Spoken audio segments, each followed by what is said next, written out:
This is CBC Nova Scotia News. Idea unplugged. The Premier rejects calls for the province to make Nova Scotia Power a public utility. Ring rescue. How an invention by a Dartmouth doctor ended up on the popular TV show The Pit. And major upgrades. The Halifax North Memorial Library is about to get a multi-million-dollar renovation. A messy start to the weekend as our next system rolls in with snow, changing to showers and drizzle as temperatures rise. Your full forecast is coming up. Good evening. Premier Tim Houston says he's not entertaining the idea of buying Nova Scotia Power to make it a public utility. In the wake of last year's cyber breach and repeated rate increases, there have been calls for a review of the utility's ownership. But Houston says he's focused on holding the utility accountable and bringing in more competition. Taryn Grant reports. Nova Scotia Power used to be a Crown corporation until 1992, when the province sold it for $192 million. This is a historic day, no question about that, for Nova Scotia Power. It's been shareholder-owned ever since. Premier Tim Houston says he's not interested in changing that. My focus is on making sure the utility functions in a way that is fair to Nova Scotians, while also creating alternatives to that utility. Houston says he wants to encourage more competition, like Renewal. That company is building a wind farm on the South Shore that will sell power directly to customers. Interim Liberal leader Ian Rankin agreed that competition is the fix. He says a buyback probably would not make a difference. We have other provinces that own their own power utility, and they're seeing the same kind of rate increases. Nova Scotia Power has an application before the Energy Board to raise household rates more than 8% in the next year. That, on top of unreliable service and last year's massive cyber attack, have some unhappy customers calling for a buyback. NDP leader Claudia Chender thinks the idea should be considered. She's pushing for a review of the company's ownership and financial structure. This government somehow refuses to just look under the hood, and that's what we're asking. Even if he wanted to buy it, Houston says he expects it would be too expensive. He says he's not seen an estimate of what it might cost, but his government is already grappling with a $1.2 billion deficit, public pushback against cuts, and projections of more years in the red. Taryn Grant, CBC News at Province House. Crews are continuing to search for a missing ice fisherman in Annapolis County. Two men, ages 73 and 77, were reported missing Tuesday night near Little Brook Lane in Belle Isle after failing to return from an ice fishing trip. One was found dead late Wednesday afternoon. RCMP say they are focusing on aerial searches today. Crews conducted underwater sonar searches Thursday but did not find anything significant. Police are asking people to avoid the immediate search area and stay off the ice. Clearwater Seafoods is expected to be sentenced next month after pleading guilty to safety charges in the death of a worker 2 years ago. 36-year-old Scott Dix of Newfoundland and Labrador died in 2024 on board the Anne Risley. The clam harvesting ship was docked in Mulgrave for maintenance when an incident occurred involving an industrial space heater. This week, Clearwater pleaded guilty to 2 of the 5 charges it faced under Nova Scotia's Occupational Health and Safety Act. The company is expected back in court in April. An invention by a Dartmouth doctor has appeared on a popular TV medical series. Dr. Kevin Spencer is one of the creators of the Ring Rescue tool, which was used in this week's episode of the award-winning HBO show The Pit. The CBC's Josh Hoffman has that story. This is the moment Dr. Kevin Spencer has seen his invention on the hit medical drama The Pit. The Dartmouth General Hospital Emergency Department doctor is one of the inventors of Ring Rescue, a ring removal device that was featured in the latest episode of the HBO series. Yeah, it's great. You know, they are able to solve that problem. You can actually hear the ring as it was cut in 2 halves drop to the ground with a little ding. The device made its television debut after Dr. Spencer met the show's lead actor, Noah Wiley, at a medical trade show in the U.S. last year. One of the things I love about that show is it's medically relevant and it's clinically accurate. And the fact that they are looking for our product to solve is a real problem, which is ring entrapment, is both, I think, a testament to the show, and it's also really great for us as well. On average, Dr. Spencer says 2 people come to Dartmouth General Hospital every week with rings stuck on their fingers. He says his team created their ring cutter because he was shocked at how unsafe previous methods were for patients. He says before their invention, the tools being used to remove rings belonged in a hardware store, not a hospital. What's happened over the years is that rings changed, but tools hadn't. So people have been wearing rings for thousands of years, but with modern durable metals like titanium and tungsten, the legacy tools can't handle these modern rings. But Spencer's ring cutter can, and he says it's safer. He says the device is being used in 2,200 medical facilities across North America and has helped tens of thousands of people, saving some of them from a serious injury. A classic case that we had recently, learned about recently, was an 11-year-old girl in Georgia who almost lost her finger. And she failed removal at 2 hospital emergency departments until an EMS supervisor had to step in with our product, was able to solve the problem in a few minutes. Spencer hopes the ring cutter's close-up on the pit will get the device into even more healthcare facilities in North America and around the world. Josh Hoffman, CBC News, Dartmouth.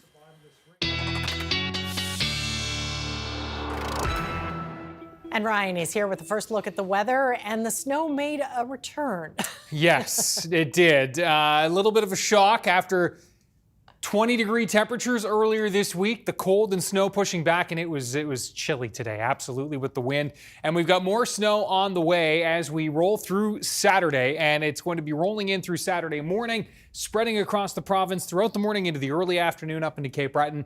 And this is what we're looking at. Areas in white, this is where we got 5 to as much as 10 centimeters. The best chances of getting near 10 are going to be inland, higher terrain areas, Cobequid Mountain, over towards Mount Tom, and then especially up into Cape Breton, the highlands in particular, where we could see amounts pushing up towards 15, 20 centimeters as we work our way towards northern parts of Cape Breton. Along the coastline, I think we'll be closer to 5 and even less down toward the south and west. And yes, in terms of the timing of this, increasing clouds through Friday evening. We're waking up on Saturday morning. A few flurries rolling in even overnight, but the bulk of the snow waiting until the morning. And note how quickly this tracks in and how quickly we transition to showers and drizzle as those temperatures bump up. The winds go from southeast to southwest, and we see those temperatures rising into the 2, 3, 4, 5, even 6 range for tomorrow afternoon. And then, yes, temperatures are going to cool back down on the backside of this system for Sunday, but we are clearing the skies for Sunday with a little bit of sunshine, and then another warm up for next week. This system tracking well to the west. We're into the warm sector, and yes, more double digits on tap early next week. Your full 7-day is coming up. All right, we'll chat soon. Thanks, Ryan. Thank you. Well, StatsCan is reporting a sharp drop in employment in February, a month economists had hoped would yield modest gains. There was an overall decrease of 84,000 positions. The decline was driven by a drop in full-time and private sector jobs. Quebec's hit the hardest. It was the province's first significant reduction in 4 years. Young workers fared worse than others. Men fared worse than women. It's the second month of job losses after gains late last year. There's a little difference from total unemployment from last February. Premier Tim Houston will head to Texas later this month for a major oil and gas conference. Houston says he has meetings lined up with industry leaders. Just to talk about the Nova Scotia potential. I'll do a lot of meetings as well with the federal government, with the federal minister, joint meetings with them, with different proponents and stuff. But it's all on promoting the opportunities of Nova Scotia, making sure people are aware of what's possible, and some are new engagements, some are furthering on building on prior relationships. The conference coincides with MLA's return to the legislature following March break. Houston says he'll be in the House as soon as he's back in Nova Scotia. Nova Scotia's Public Works Minister says he cannot rule out a replacement for the McKay Bridge requiring land that's part of Africville's National Historic Site. But Tilly says until options are presented from officials working on the project, it's difficult to provide much more detail. We're looking at all the options. Right now, we don't know what the capacity needs to be. We don't know if, we're looking at multimodal, whether the requirement for rail on a bridge, whether there's requirement for how many lanes, or whether it's another form, whether it's in a different location. So it's kind of early days for us to speculate. Premier Houston says he's not been part of any talks about a replacement for the bridge, but he says whatever plan is presented should not encroach on Africville land. A bill before the legislature will make the province responsible for Halifax's 2 bridges. Halifax has approved major development that will see the parking lots around Micmac Mall in Dartmouth turned into housing. This week, councillors approved various planning rules and the agreement for the project. It will see nearly 3,000 units in multiple buildings ranging from 7 to 40 stories, adding nearly 9,000 people to the area in phases. It includes commercial space, a public park, and multi-use paths. Some residents at the public hearing raised concerns about the project's scale and lack of recreation or green space. I get it. It's a beautiful neighborhood, and it can sometimes be tough to think of like the additional kind of congestion, these sorts of things that we're all going to face in sharing this neighborhood with a bunch of new residents. But we also can't hold the place in stasis, right? We have to try and manage these challenges of growth as best as we can, and situate this stuff as best as in the right spots. The first phase of the project includes a new transit terminal, a special care facility, and a mall addition with office space. The Halifax North Memorial Library hasn't had any major changes since it first opened 60 years ago. But now renovations are on the way. As the CBC's Andy Mullins tells us, people in the community are having a say on what that will look like. The Halifax North Memorial Library is about to get some big upgrades. $34 million in renovations will double the space at this library. But before work even begins, the community is having its say about the changes to come. During some of the engagement sessions, we always had this feedback about home, and we realized it's just as much about the spirit of the place as it is the brick and mortar, if not more. So we're hoping that we're able to continue that, and that's what we're hearing from community that they want. Some small meeting spaces and to be able to come together with family and friends. This is Halifax Public Library's oldest operating branch. It was built to memorialize the Halifax explosion, and its doors opened around the same time residents of Africville were displaced to the area. It became like a second home for many North End community members and continues to be so today. I like the library because the people here that work here are good to the public, and they're doing a good thing here, and I enjoy coming down here, and every time I come down here, they always take care of us. Renovations are expected to begin in 2027. They will bring the building's climate and accessibility features up to modern standards, and will see a second public entrance open on Maitland Street. With more than 1,000 visitors per day, the library will also benefit from having different kinds of spaces. We will be doubling the floor area of this building. So we're not going to do that by building up or by building out, because we do want to keep the form and the look and feel of the building relatively the same from the street. So how we're doing that is actually taking over a lower level we have here in the branch that many people don't even know exists. Designers are only just beginning to put pen to paper. But library staff say the building's future look may include nods to familiar designs, such as brick walls and circular skylights. An alternate space will be open nearby during the renovations, which are planned to wrap up in 2029. Andy Mullins, CBC News, Halifax. Songs and prayer filled the New Horizons Baptist Church in Halifax this afternoon to celebrate the life and legacy of Eddie Carvery, who died last month.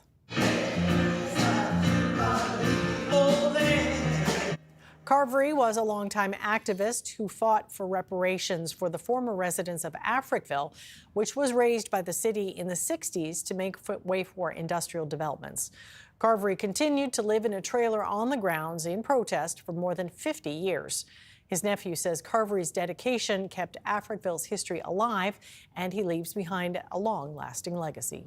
Without him, people would have forgotten about Africville. It would have been something that's in a book, a few pages here and there, that's talked about maybe once a year.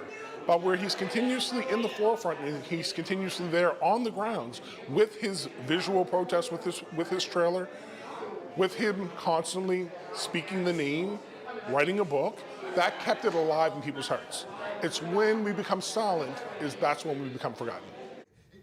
Eddie Carvery died of cancer in February. He was 79 years old.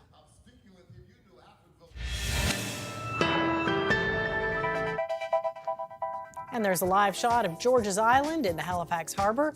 Ryan is up next with his full weather forecast.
This weather update is brought to you in part by Atlantic Lottery's iGames. Play hundreds of games on the Atlantic Lottery app or at alc.ca.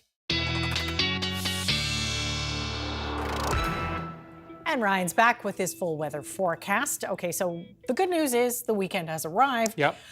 But it's going to be a messy start, right? It's going to be a really messy start. Snowy, it's going to be wet snow as well. So just snowy and slushy, really, if you're going to be traveling around on Saturday morning. A pretty quick transition to showers and drizzle, as we spoke about a couple of minutes ago. We'll recap that timeline. But yeah, it's going to be, I think, drive over it snow for most of us. Mother Nature, I mean, clear your walkways and your obviously your sidewalk in front of your house. Make sure you can you're not going to slip once things get icy for Sunday night. But we will be looking at temperatures really rising early next week, and Mother Nature doing a lot of the heavy lifting. So less is more with your cleanup this weekend. Have a look at our beautiful webcam shot. This from Nova Scotia Webcams and beautiful Peggy's Cove and a few folks out there. bundled up, but it's nice for sure if you are dressed for the weather. Nice sunset there this evening, no question. Temperatures for the afternoon right around the freezing mark for a good many of us, especially towards the northeast where we were -3 to -5 for afternoon temperatures, and that's pretty much where we are right now. We've actually jumped to 1 at last check in Halifax, 2 at Western Head, those current temperatures, and you can see still hanging out -2 to -5 in the northeast.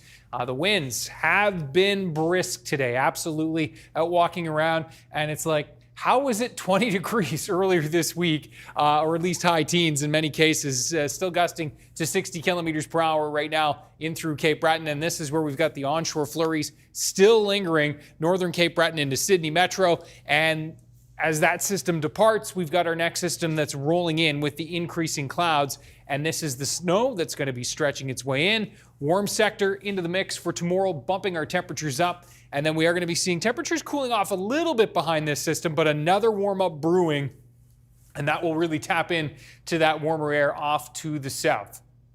For our snowfall outlook tonight, and into tomorrow, really it's tomorrow, beginning early morning hours and through the Tri-County area, and generally 5 to as much as 10 centimeters. Best chances for 10 are going to be inland, higher terrain areas, Cobequid Mountains, Mount Tom, and then especially up into Cape Breton where we're talking, as I said earlier, in the 10 to 15, maybe 20 centimeters over the Cape Breton Highlands, Northern Highlands, and less, I think, right along the coastlines, especially in through the southwest. That's where I think down towards Shelburne, you'll be lucky to pick up 2 centimeters as it's a very quick change to rain for you folks. Note the clouds building in, few flurries overnight, and then yes, you can see as soon as the snow begins, we're already up to 2 degrees. Shelburne, Liverpool, this is why I think you folks really not a whole lot here. It's those inland higher terrain areas that will hang on to the snow longer. Halifax Metro likely transitioning to rain around lunchtime for tomorrow. The northeast hanging on to the snow. Again, later to arrive, but also later to depart and later to transition over to that shower and drizzle activity. And yes, forecast models have been pretty much over the last 24 hours coming in line with the potential for some sunny breaks here into the afternoon as those temperatures do pop. With the winds from the southwest, they'll be gusty. But if we do get some of that sun popping in, then that'll help even further with the melting for tomorrow. 0 to 2 on the plus side by supper time for Cape Breton, and you folks likely rising even a little bit into the 7-8 p.m. hour for tomorrow.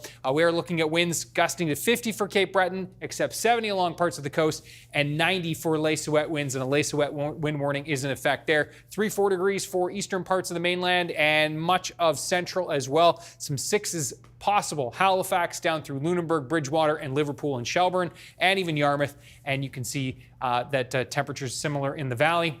Sunday, we clear out some lingering flurries in the northeast, but Sunday's not a bad day. The northwest wind a little bit on the brisk side. Temperatures in those low single digits. And then we're watching this area of high pressure to come in, calming the winds down a little bit for Sunday afternoon. This is the next system. It's driving so far to the west. We're well into the warm sector with this one. And yes, this is going to be showers marching in from west to east throughout the day on Monday. Looks like, for the most part, most of us are going to stay dry on Monday. I think it's more so late afternoon, pushing up towards the western third of the province. Wet weather, though, Monday night, Tuesday, rain, and it does look like a pretty wet one with windy conditions, double digits, and then, yes, we crash, freeze up Wednesday and into Thursday, and then perhaps back to seasonal Friday into the weekend. Amy. It's not boring, right? It's never boring here. All right. Thanks, Ryan. Thank you.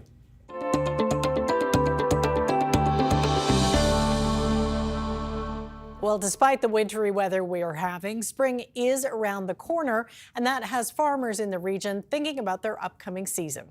As the CBC's Laura Meter tells us, some are hoping the snowy winter will add moisture to the soil.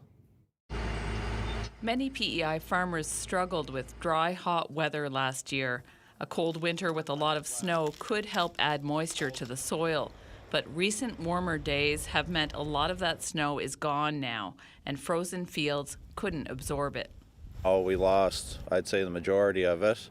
I think what melted already, we're not going to see too much of a benefit from that snow into the soil, into the water table, because of how fast it melted. Corn planted last year, it holds the snow, Beef farmer Alan Larson says a nearby cornfield kept some snow, but other fields like this one have lost a lot of snow cover. He says recent warmer temperatures just meant a lot of water moved across the land. All the hollows in the fields were full of water. The water was running down the shoulders of the road, through ditches. He says it's only early March, so he hopes there could be more snow or rain. Last year, his family's hay crop and potato crop didn't do well because of the hot, dry weather. Any amount of precipitation is good. This researcher says gradual warming temperatures are better when it comes to snow helping the soil. But PEI soil is sandy, so it can only absorb so much water. We've lost a fair bit this week. Hopefully what we have left we won't lose as quickly, and hopefully as the ground thaws out a little bit, then more will seep in. An inch of rain a week in the summer is what we need, rather than depending on a big snowfall. Hope for the best. This farmer says some of the snow that's left could help, and for now he's optimistic they'll see some more rain this year to help their crops. Laura Meter, CBC News, Cape Traverse.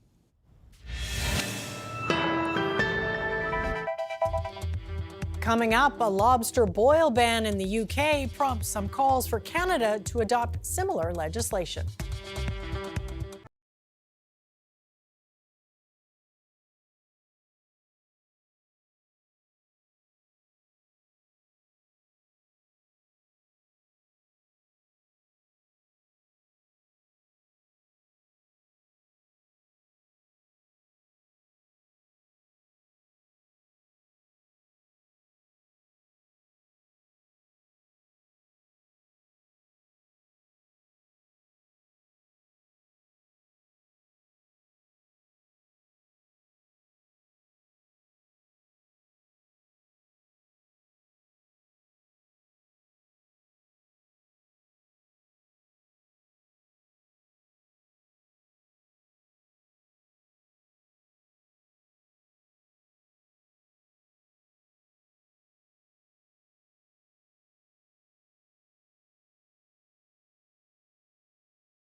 Welcome back. England is the latest country to introduce legislation to ban the boiling of live lobsters, turning up the heat on a long-simmering animal cruelty debate.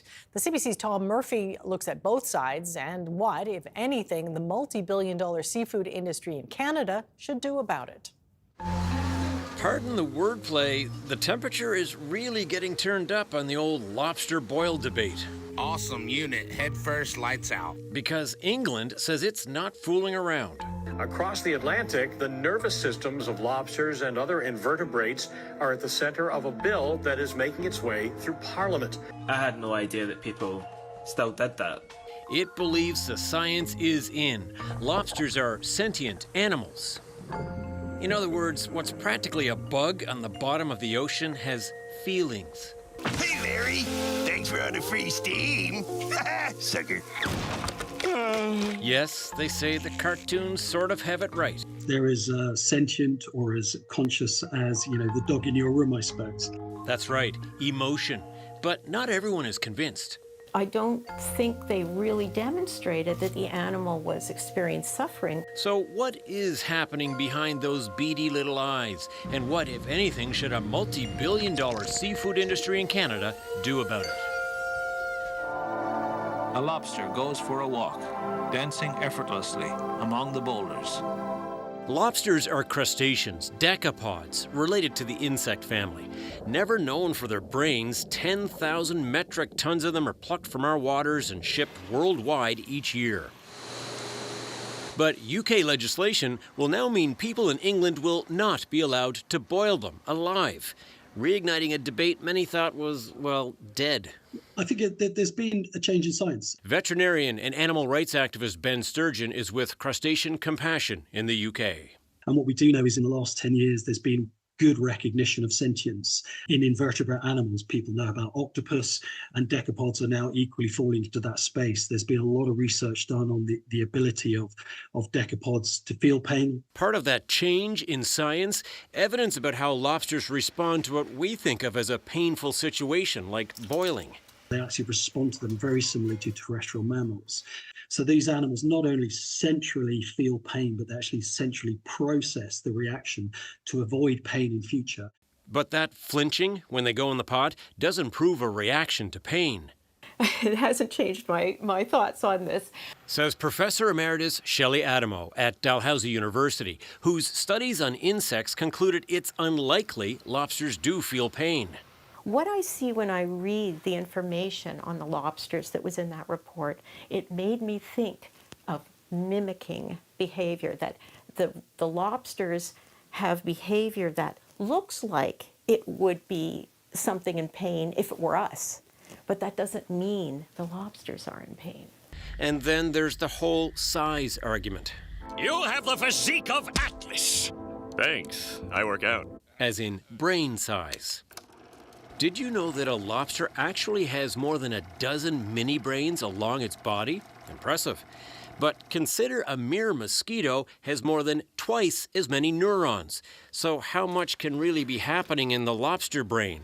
And if they do feel pain, where's the proof they have the emotional brain power to feel suffering?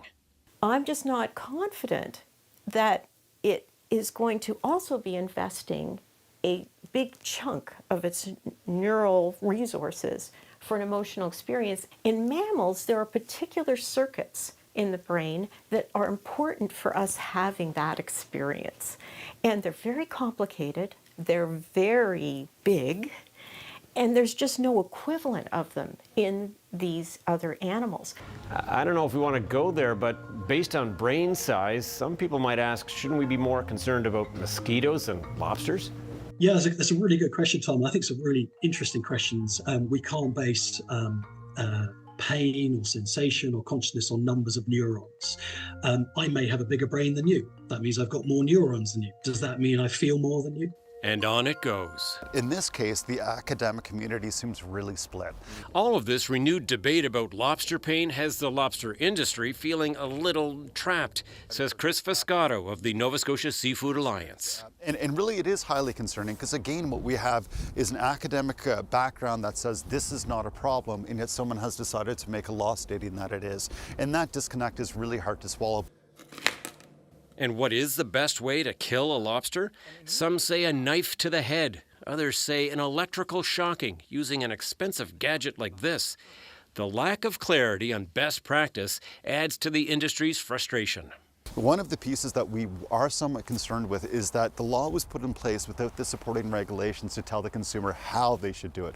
So they were told, you can't kill a lobster this way, but we're not going to tell you how to do it. We'll have some loose recommendations. So until those regulations actually come through, we're not going to know what the full impact is going to be on the consumer at the end of the day.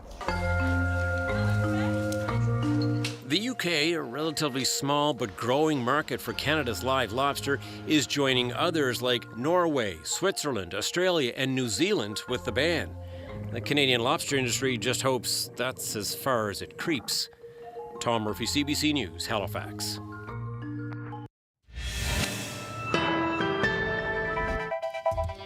Coming up, the latest wave of airstrikes continue in the Middle East 2 weeks into the escalating conflict. And amid international tensions, Mark Carney travels to Norway to help inform Canada's Arctic defense.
Welcome back. U.S. President Donald Trump is warning that Iran will be hit, quote, very hard during the next week. Meantime, U.S. Secretary of War Pete Hegseth says Iran's supreme leader is in hiding, wounded and likely disfigured, without providing evidence or any further detail. This happening as the U.S. military said all 6 service members aboard a refueling jet were killed after it crashed in Iraq. Tony Waterman has the latest from Washington. Secretary Hegseth says the U.S. military is laser focused on hitting Iran's military-industrial complex, its defense manufacturers, to really try and limit Tehran's ability to fight, with the most strikes of this war coming on Friday. He was also very dismissive of the impact the closure of the Strait of Hormuz is having on global shipping, despite energy markets spiking. The White House's latest attempt to rein in prices by easing some sanctions on Russia had very little impact on Friday. And President Trump has even said that oil tanker crews need to, in his words, show some guts and sail through the strait. But Hegseth's message to the world was, don't worry about it. The U.S. is going to fix this. We're working with our interagency partners, and that's not a strait we're going to allow to remain contested or with a lack of flow of commercial goods. Now, part of the reason why the White House is downplaying concerns is because there's been reporting from sources within the government that the Trump administration underestimated Iran's willingness to close the strategic waterway. And Mujtaba Khamenei, in his first address this week as Iran's new supreme leader, said the strait will remain closed. Hegseth also gave some new information on Khamenei, implying that he's been disfigured in the fighting. We know the new so-called not-so-supreme leader is wounded and likely disfigured. He put out a statement yesterday, a weak one, actually. Secretary Hegseth also said the U.S. has now assigned an officer outside of Central Command to investigate the strike on a school that left at least 175 people dead, mostly children. Reports this week had indicated that the U.S. is at fault, although the Pentagon has not confirmed this.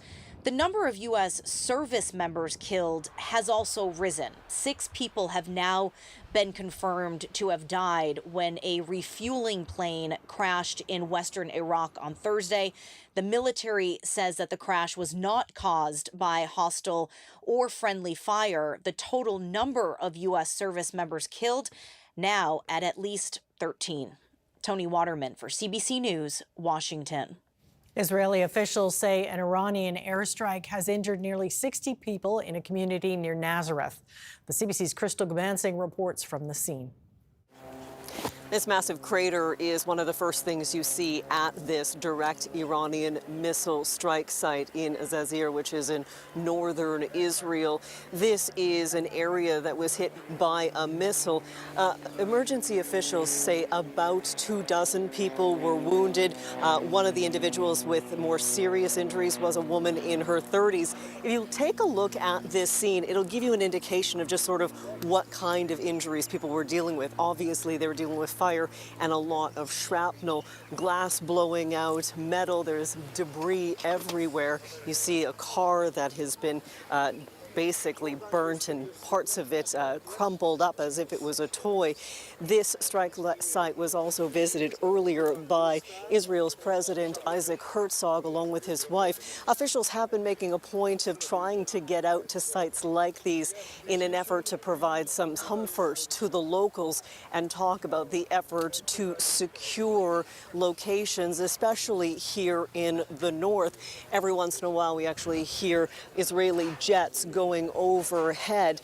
This is an area that's affected not only by incoming Iranian missiles, but it is so close to the Lebanese border that there's also threats of incoming rockets from that location as well. 2 weeks into this conflict, we are still seeing strikes on Israel. We are still seeing Israeli strike not only in Iran, but also in Lebanon. And let's focus there for a moment because we saw Israel Defense Forces dropping leaflets telling the Lebanese people to provide them with information, to work with them while they are still doing airstrikes in Lebanon.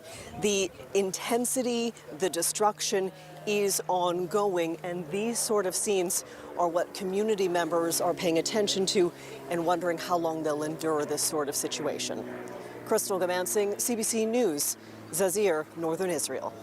Israel has issued fresh warnings for Lebanon. It says the country faces further damage to its infrastructure until it disarms Iran-backed Hezbollah. This comes as Israel continues to target Hezbollah sites and individuals within southern Lebanon. The CBC's Susan Ormiston is in Beirut with more. Nearly every day now, there is an airstrike in the center of Beirut. This one in a district called Bashura, late Thursday afternoon. The Israeli army claims that Hezbollah was hiding millions of dollars of cash and gold underneath the building. And it says increasingly Hezbollah is hiding within the civilian population. Overnight, there were also airstrikes in the southern suburbs of Beirut, also down south and in the Bekaa Valley, as there has been all week. This comes as the Norwegian Refugee Council warns Lebanon is at a breaking point, with a stream of people trying to leave the south coming into Beirut. The government is under increasing pressure to do something about the over 800,000 displaced people that are, many of whom are coming into Beirut. There is widespread concern here that this war is getting uglier by the day. Susan Ormiston, CBC News, Beirut. Europe and defense are the focuses of Mark Carney's current overseas visit. At the center of it was a stop in Norway for military exercises that Canadian and other NATO troops are staging. And the shadow hanging over those exercises is Russia. The CBC's Catherine Tunney reports. Nestled between snow-capped mountains, this is where NATO comes to train. Thousands of troops have gathered here in northern Norway and in Finland for Operation Cold Response, including Canadians. It's not the type of adversary that we've been facing over the last 10 or 20 years, not the same adversary as we faced in Afghanistan. So again, it's going back to basics. Norwegian officials briefing reporters say the overall exercise covers everything from space to submarines. Today, skis. Prime Minister Mark Carney made the trip north to the Arctic Circle to convince his allies Canada is committed to defending the North from Russian aggression. We will do that by very large investments, some of which we announced yesterday, and we will do that in partnership with our closest allies. That makes us stronger, as does taking more of the responsibility ourselves.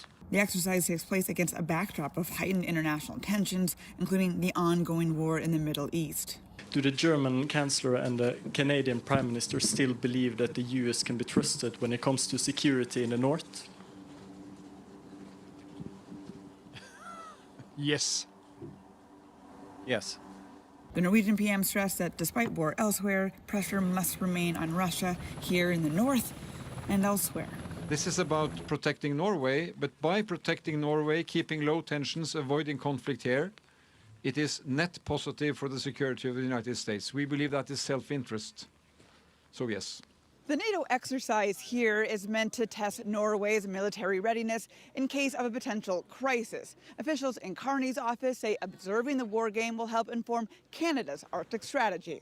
Catherine Tunney, CBC News, Bardufoss, Norway. Tumbler Ridge, BC held a small ceremony Thursday night to mark 30 days since the deadly mass shooting. And as Janella Hamilton reports, local residents are still grieving. This makeshift memorial dismantled with care. Community members picking up teddy bears, cards, and flowers. Much of it laid outside Town Hall 30 days ago when Tumbler Ridge changed forever. The community is all in different stages of what's happened on February 10th. You know, some are grieving, some are angry. Last month, a mass shooting left 9 people dead, including the 18-year-old killer who reportedly had struggled with mental health issues. Many of the victims, young children, and an educator from the local high school. On Thursday night, a small ceremony was held, residents observing a moment of silence and prayer. before the flags outside Town Hall returned to full mast and part of the memorial relocated to a nearby community gathering space. The district's mayor says it's not an end to grief, but a step forward for the community to start the healing process. He says some affected teachers have not yet returned to work, while one of the survivors, 12-year-old Maya Gabala, continues to recover in a Vancouver hospital. We've lost some loved ones in our community. We had 2 seriously injured. We do have one of those seriously injured members back. Paige is back in our community. It was great to see her come back. Right now, all of our prayers and thoughts are with Maya. Krakauka says there's no forgetting what happened at Tumbler Ridge Secondary, but he's hopeful as time passes, people will come to know the town for more than the shooting. That's eventually we need to get back to what Tumbler Ridge is or was. A coroner's inquest will look into the circumstances surrounding the tragedy as residents of the small northern BC community search for answers amid their grief. Janella Hamilton, CBC News, Vancouver. Some watch the Academy Awards for the fashion statements. Some watch to root for their favorite performances. For others, though, the thrill of the Oscars is making the right predictions. With his expected winners, here's the CBC's Eli Glasner. The Oscars are just around the corner, so we are going to help you with your Oscar pool, taking a look at some of the most fascinating races of the actors, beginning with Best Supporting Actress Amy Madigan. She is the malevolent center at the heart of Weapons. And the Best Supporting Actor category, I love this race, Benicio del Toro versus Sean Penn. I love what Benicio brought to that film, but I think the safe bet is Sean Penn for playing Colonel Lockjaw. Let's move on to Best Actress, and that is probably the safest pick of the bunch. Jessie Buckley, that heart-wrenching performance in the movie Hamnet, playing the wife of William Shakespeare. And then finally, Best Actor. Could it be Ethan Hawke? Could it be Leonardo DiCaprio, or could it be Michael B. Jordan? A lot of people in this town thinking Michael B. Jordan is going to go home with one of those golden statues. We had a chance to talk to the producer about the potential they saw in Jordan years ago working on their first film. Being in Oakland with Michael, eating a hamburger and fries and talking about not only that it was an honor for him to have this kind of leading role, but it was a responsibility. And I swear, from that day of us making a tiny movie to us making Sinners, this massive movie that's had a massive reaction, he hasn't changed. But we can't talk about the Oscars without celebrating the many Canadian nominees, especially in animation. Take a look at Domi Shi. She's back with Elio, which is a movie about a boy being abducted by aliens, but Domi Shi pulled on her own personal experience in high school for that film. Don Mills Collegiate, like one of 2 members of the anime club in the 2000s, being like, oh, if only I could find a place where, like, you know, like people spoke my language, who understood all the nerdy references that, you know, like that I referenced every day. And we, you know, Maddie and I just infused the character of Elio with that desire to find a place where he truly belonged. And when you're looking at animation, don't forget another Canadian director, that is Maggie Kang, the co-director of K-pop Demon Hunters, surely going home with some Oscar gold. Eli Glasner, CBC News, Los Angeles.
This weather update is brought to you in part by Atlantic Lottery's iGames. Play hundreds of games on the Atlantic Lottery app or at alc.ca. Yes, it was just yesterday you were showing pictures of beautiful crocuses coming up, you know, right. signs of spring Yes. and hope. Beautiful. Yes. What are they doing now? Yeah. Well, I'm about to show you. Amy doesn't know what picture I've got, and so it's a beautiful segue to this as we zoom in on Cow Bay. It is I'm starting to guess now. more crocuses Oh. covered in snow.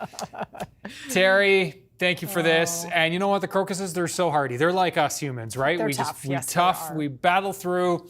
We have had the little taste of the warmth and yes, some snow on top. We'll brush it off and move on.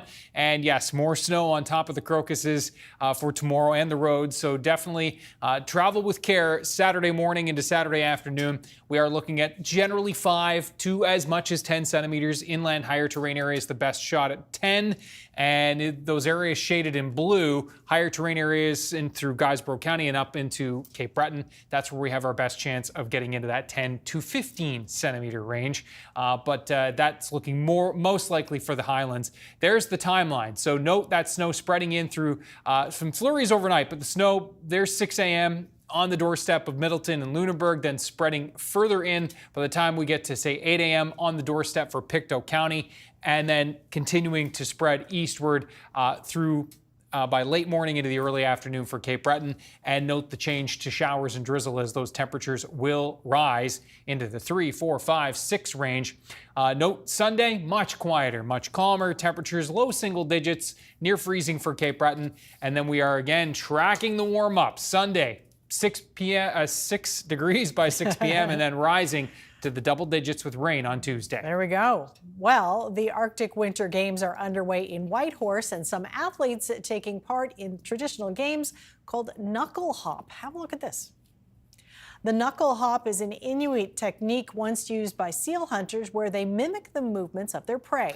Well, athletes have earned some bruises from the sport. One Canadian from the Northwest Territories also won gold and set a new record. It's worth it, I guess. Ouch. Well, that is it for us tonight. Thanks for watching, and we'll see you next time. Good night.